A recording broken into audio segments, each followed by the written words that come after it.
So you are staring at a used Honda CR-V in a dealership lot, and wondering if it is actually the bulletproof daily driver everyone claims it is, or if you are about to inherit someone else's headache.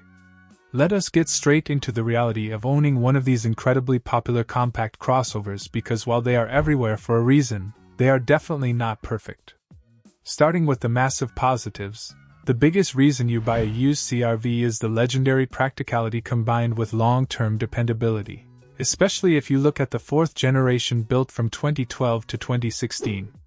Those years came with the tried and true 2.4-liter naturally aspirated four-cylinder engine, and if you keep up with basic fluid changes, that power plant will easily outlast the seats you are sitting on.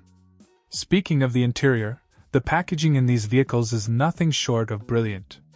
You get an absurd amount of cargo space for the footprint, and whether you are hauling lumber for a weekend project or packing in a family of 4 for a cross-country road trip, the CR-V swallows it all effortlessly.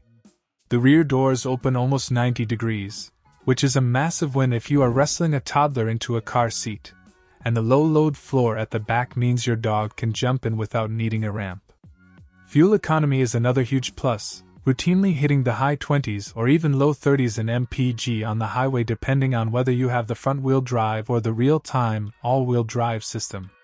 However, we have to talk about the downsides because no car gets a free pass. If you are looking at the 5th generation from 2017 onwards, you need to be aware of the 1.5-liter turbocharged engine. While it is peppy and efficient, early models in cold weather climates suffered from oil dilution, where unburned fuel would seep past the piston rings and mix with the engine oil.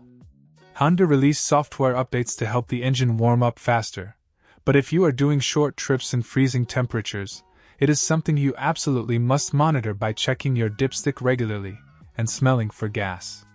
Then there is the driving dynamic, or rather, the lack of it. If you enjoy a spirited drive on a back road, the CR-V will put you to sleep.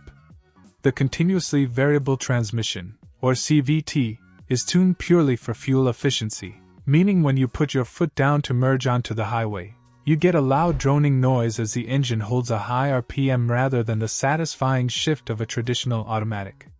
It is rubber band power delivery at its finest.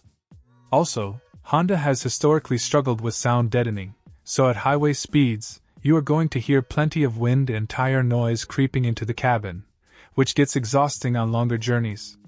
The paint on many modern Hondas also tends to be somewhat thin, so do not be surprised if the hood and front bumper of a used model look like they have taken a shotgun blast of rock chips. You also have to deal with the inevitable Honda tax on the used market, meaning these hold their value so well that a 5-year-old CR-V with 80,000 miles might cost almost as much as a brand new crossover from a less prestigious brand. Do not let the rugged plastic cladding fool you into thinking this is a trail-ready off-roader either. The slip and grip all-wheel drive system is designed strictly to get you out of a snowy driveway or handle a heavy rainstorm, not for rock crawling. If you take this on a muddy trail, the system will eventually overheat and shut down the rear axle, leaving you in front-wheel drive mode precisely when you need traction the most. Still, for 99% of buyers, that on-demand traction is more than enough for daily urban and suburban survival. Ultimately, owning a used Honda CR-V is an exercise in sensible compromises, giving up steering feel and aggressive styling in exchange for peace of mind, low insurance premiums, and a cabin that feels like an absolute cavern.